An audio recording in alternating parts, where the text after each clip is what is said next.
नमस्कार दोस्तों। तो आज मैं आप सबका अपने इस चैनल पे स्वागत करता हूं। तो आज हम चर्चा करेंगे अधिक मास के ऊपर, जो कि स्टार्ट हुआ है 18 सितंबर 2020 को। ठीक है, और शुक्रवार के दिन ये मास आपका स्टार्ट हुआ है।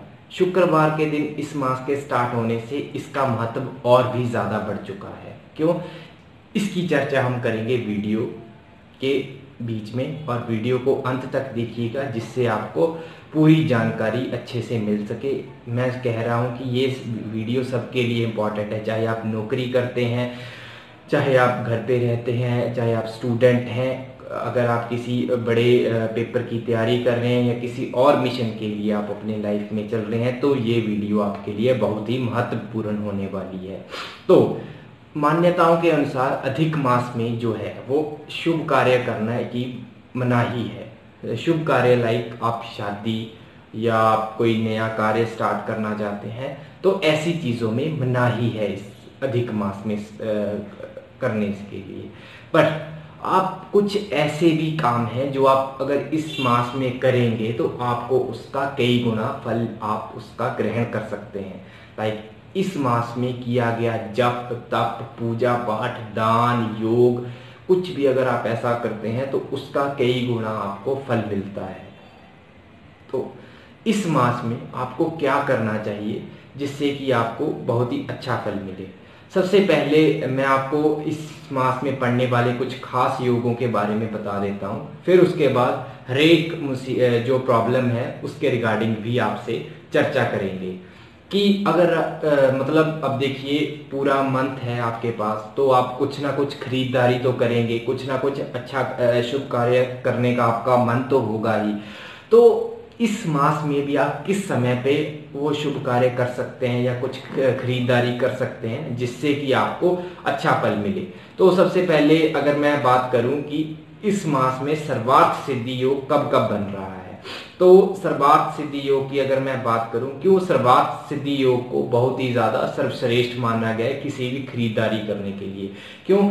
इस योग के समय, इस योग के दिन अगर कोई चीज वस्तु खरीदी जाती है तो उसका प्रभाव लंबे समय तक रहता है और वो आपके पास लंबे समय के लिए चलती है। जैसे आपने कभी कभी नोटिस किया होगा कि अगर आप कोई चीज लेते हैं कि बहुत ही पुरानी हो जाती है, तो उस चीज को कोई भी नुकसान नहीं होता, कोई भी फर्क नहीं पड़ता। जैसे कई बार कई मेरे को जैसे आम आम जिंदगी में भी लोग मिलते हैं, तो वो कहते हैं कि ये चीज हमने 10 साल पहले ली थी, वो आज भी बहुत अच्छे से काम कर रही है। बट उस इंसान को पता नहीं होता। और मैक्सिमम चीजें अगर हम काउंट करते हैं, चेक करते हैं, तो वो सर्वार्थ सिद्धि योग के दिन ही खरीदी गई होती हैं। तो इस अधिक मास में सर्वार्थ सिद्धि योग कब कब बन रहा है तो उसकी चर्चा करता हूँ। तो एक तो 26 सितंबर 2020 को सर्वार्थ सिद्धि योग है, 1 अक्टूबर को सर्वार्थ सिद्धि योग है, 6 अक्टूबर को सर्वार्थ सिद्धि योग है, 9 अक्टूबर को सर्वार्थ सिद्धि योग है, और 17 अक्टूबर के दिन भी सर्वार्थ सिद्धि योग है। इन इन तरीकों में आप कुछ भी खरीद सकते हैं कि या फिर इन तारीखों में आप कोई नया काम अगर स्टार्ट करना चाहते हैं, क्योंकि एक मंथ है, तो आप इन तारीखों में कर सकते हैं। ठीक है, या इसके अलावा भी कुछ अच्छी तरीके हैं, वो आप नोट कर लीजिए। एक तो 27 सितंबर है, इस दिन भी अगर आप कुछ करना चाहें तो उसे आप अच्छा फल प्राप्त कर सकते हैं। वह 27 सितंबर 2020, और एक तारीख आती है 2 अक्टूबर 2020। इस दिन गांधी जी का भी जन्मदिन है, तो इस दिन अगर आप कोई शुभ कार्य भी करना चाहते हैं तो आप कर सकते हैं। ठीक है, और इस दिन इन दिनों में अगर आप कोई वाहन खरीदना चाहते हैं या कोई बुक्स खरीदना चाहते हैं बच्चों के लिए, तो आप ये खरीद सकते हैं। और अगर कोई और भी वस्तुएं खरीदना चाहते हैं तो 14 अक्टूबर का दिन भी बड़ा शुभ है सभी मेरे भाई बहनों के लिए, भाई बंधुजनों के लिए। तो आगे मैं बात करता हूं कि इस मंथ में आप क्या टास्क परफॉर्म करें कि आपका अगर कोई लक्ष्य है तो वो आपको उन लक्ष्यों की प्राप्ति हो जाए। देखिए, शुक्रवार के दिन ये अधिक मास स्टार्ट हुआ है, तो इसकी जो महत्व है और भी ज्यादा बढ़ गया है।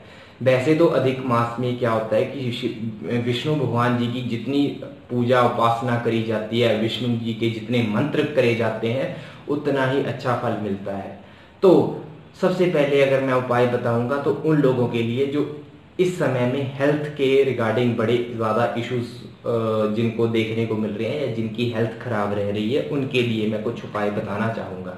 तो सबसे पहला उपाय हेल्थ के लिए, अगर आप अपने घर में विष्णु सहस्त्र नाम का अगर आपकी हेल्थ किसी की ठीक नहीं रहती घर में, या कोई बड़े बुजुर्ग हैं उनकी हेल्थ जो है वो ठीक नहीं रह रही, या कोई आम इंसान आम भी मतलब जैसे हमारी एज का, या कह लो कि मीडियोकर एज का अगर कोई पर्सन है उसकी हेल्थ ठीक नहीं, तो आप ऐसा कीजिए कि हर रोज़ इस पूरे अधिक मास में अराउंड 18 अक्टूबर तक इसका प्रभाव रहेगा। तो आप हर वक्त सुबह उठ के एक क्या करना है कि विष्णु सहस्त्र नाम का पाठ कीजिए। या तो वो खुद भी कर सकते हैं, अगर खुद करना डिफिकल्ट लगता है तो आप अपने घर में अपने फ़ोन पे, लैपटॉप पे कहीं भी लगा के आप उसे छोड़ दीजिए घर में, और अपने बाकी काम करते रहिए। तो इससे आप देखेंगे कि उस इंसान की हेल्थ में बड़ा फ़र्क आपको देखने को मिलेगा। नंबर 2 पे, जो कि आजकल बड़ी गंभीर समस्या चली हुई है कि मतलब जो दुनिया में उथल पुथल हुई उसके कारण काफ़ी लोगों की इनकम पे इफेक्ट पड़ा, जैसे कईयों के बिजनेस ठप हो गए या नौकरी पे भी दिक्कत आनी शुरू हो गई। तो जो पैसे का इनफ्लो आपकी लाइफ में रुका हुआ है, तो उसके लिए आप क्या कर सकते हैं, ये भी आप उपाय सुन लीजिए कि शुक्रवार के दिन ये अधिक मास स्टार्ट हुआ है। तो इस समय में अगर आप माता लक्ष्मी जी की जितनी पूजा हो सके उतनी करेंगे, तो जो आपका इनकम का फ्लो रुका हुआ था वो सारा आपको वापस मिल जाएगा। उसके लिए मैं उपाय बता देता हूँ आप लोगों को। सबसे पहला उपाय, जो फर्स्ट टास्क जिनको जॉब और बिजनेस में प्रॉब्लम आ रही है, कि किसी भी शुक्रवार के दिन एक अनार लीजिएगा और महालक्ष्मी माता जी के मंदिर में चढ़ाइएगा। और नंबर 2, सेव सभी पर्सन्स को करना है जिनको नौकरी के लिए, बिजनेस के लिए और पैसे के इनफ्लो के लिए प्रॉब्लम आ रही है, कि ओम महालक्ष्मी नमः मंत्र का जाप आप स्टार्ट कीजिए। रोज महालक्ष्मी माता जी की फोटो के आगे जाइए और ओम महालक्ष्मी नमः मंत्र का जाप कीजिए। अगर ये जाप हाथों पे भी कर सकते हैं, हाथों की उंगलियों पे गिन के, या फिर आप ऐसा कीजिए कमल गट्टे की माला ले आइए और उस माला पे जाप कीजिए रोज 108 बार, मतलब एक माला आप सभी को जाप करनी है, और आप अपनी लाइफ में इफेक्ट देखना शुरू कर देंगे। तीसरा टास्क जो आप लोगों को करना है, जिन लोगों का बिजनेस है उनके लिए मैं एक सबसे बड़ा अच्छा उपाय बताने जा रहा हूँ कि आप लोगों ने क्या करना है, जहाँ पे भी आप बिजनेस करते हैं, जहाँ पे भी आपकी शॉप है, दुकान है या कोई और आपका ऑफिस है, वहाँ पे क्या कीजिए, श्री यंत्र लगा दीजिए जाके, ठीक है। और ऐसा कीजिएगा कि जब आप श्री यंत्र को प्रणाम करें तो आपका मुख ईस्ट की तरफ को होना चाहिए। आप देखेंगे कि आपके ऊपर अच्छा इफेक्ट, जो आपका इनकम का इनफ्लो रुका था, जो आपके पास कस्टमर आने बंद हो गए थे या क्लाइंट्स आने बंद हो गए थे, एकदम से आपके पास चालू हो जाएंगे और आप देखेंगे कि बहुत ही अच्छा फल मिला है। नंबर 3, मैं बात करूंगा उन लोगों की जो एक सबसे बड़ी कॉमन पेरेंट्स की कंप्लेंट आती है कि उनके बच्चे पढ़ने में तो अच्छे हैं, उनको अच्छा रिजल्ट नहीं मिल पाता, सबसे पहली प्रॉब्लम। नंबर 2 पे उन लोगों की कि बच्चे का दिमाग तो बहुत तेज़ है पर उसका पढ़ने में ही मन नहीं लगता, या कई जो गवर्नमेंट एग्ज़ाम की तैयारियां कर रहे हैं उन लोगों का मेरे पास बड़ी कंप्लेंट है कि परीक्षित जी हमारा पढ़ने में मन नहीं लगता, बट जो हम पढ़ते हैं वो अच्छे से याद रहता है। तो भाइयों, आपको क्या करना है, आप सिंपल उपाय कीजिए, ठीक है, कि आप एक मतलब किसी भी जो भी पढ़ाई के रिलेटेड इस मास में अगर आप किसी की हेल्प कर देते हो, लाइक किसी को बुक्स ले देते हो, या आप बुक्स नहीं ले सकते, अगर जैसे कोई बच्चा पढ़ नहीं पा रहा, आप छोटे बच्चे की हेल्प कर दीजिए पढ़ाई करने में, या आप उसको पढ़ाइए आप किसी बच्चे को, तो आप ऑटोमेटिकली आप देखेंगे कि आपका बच्चा खुद पढ़ने लग जाए। या फिर आप अगर किसी को पढ़ाई के लिए मोटिवेट कर देते हो, जैसे आप कोई ऐसा इंसान देखते हो आपके घर पे भी कि वो पढ़ने के लिए तो अच्छा है, उसका दिमाग तेज़ है, बट वो किन्हीं कारणवश पढ़ नहीं पाया, तो आप उसकी हेल्प कर सकते हैं, जैसे कि आप उसकी एडमिशन करवा देते हैं, या फिर उसको मतलब पढ़ने के लिए कुछ फाइनेंशियल मदद कर देते हैं, या फिर वैसे ही आप उसको पढ़ाना चालू कर देते हैं, आपको आता हो तो आप पढ़ाना चालू कर देते हैं। तो इससे आपको जो पढ़ाई में आ रही समस्याएं हैं उससे बड़ी जल्दी बहुत ही अच्छी छुटकारा मिल जाएगा।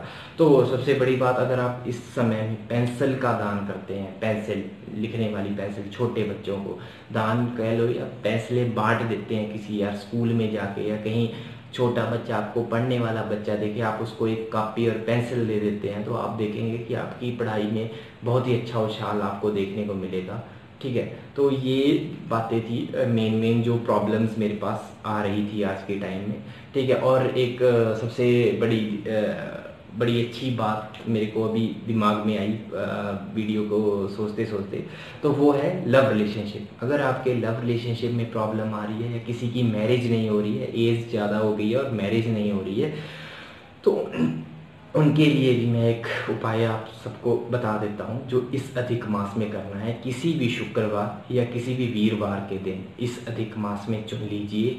ठीक है, और किसी लक्ष्मी नारायण जी के मंदिर जाइए। अगर मंदिर जाना पॉसिबल आपके लिए नहीं है, तो आप क्या कीजिए, घर पे ही पूजा करिए। घर पे ही लक्ष्मी नारायण जी का एक फ़ोटो लीजिए, उसके सामने ओम महालक्ष्मी नमः ये और ओम नमो भगवते वासुदेवाय, इन दो मंत्रों की माला अगर आप करते हैं, या 108 बार ये दोनों मंत्र कर लेते हैं, और इन मतलब श्री लक्ष्मी नारायण जी का अगर आप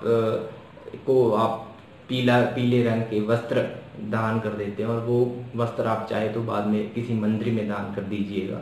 ठीक है, या फिर मंदिर में जाके इनकी फ़ोटो के आगे अगर ये आप चढ़ा देते हैं, तो आप देखेंगे कि जो आपको लव रिलेशनशिप में प्रॉब्लम्स आ रही थी, या आपको मैरिज में प्रॉब्लम आ रही थी, या आपकी मैरिज हो नहीं पा रही है, या बात बनते बनते रह जाती है, तो इसमें आपको जो दिक्कतें आ रही हैं वो आपकी रिमूव हो जाएंगी। तो दोस्तों, मैं आपसे इजाज़त लेता हूँ इस समय। ठीक है, अगर कोई भी दिक्कत हो, आपसे कोई बात करनी रहेगी हो, मैं नहीं शेयर कर पाया हूँ, तो आप हमारे नीचे नंबर शो हो रहे हैं, आप हमसे कांटेक्ट कर लीजिए। आप वहाँ पे भी अपनी कोई समस्या है तो आप पूछ सकते हैं बिना बेझिझक। और आप सबसे मैं लाइक शेयर और कमेंट आप हमारी वीडियो पे करें, तो इससे हमें भी मोटिवेशन मिलेगा। आज तक आप लोगों ने बहुत अच्छा साथ दिया है, तो ऐसे आगे आगे आप साथ देते रहिए, तो हम भी आपको अच्छा अच्छा कंटेंट प्रोवाइड करवाते रहेंगे। तब तक के लिए नमस्कार, नमो नारायण दोस्तों को।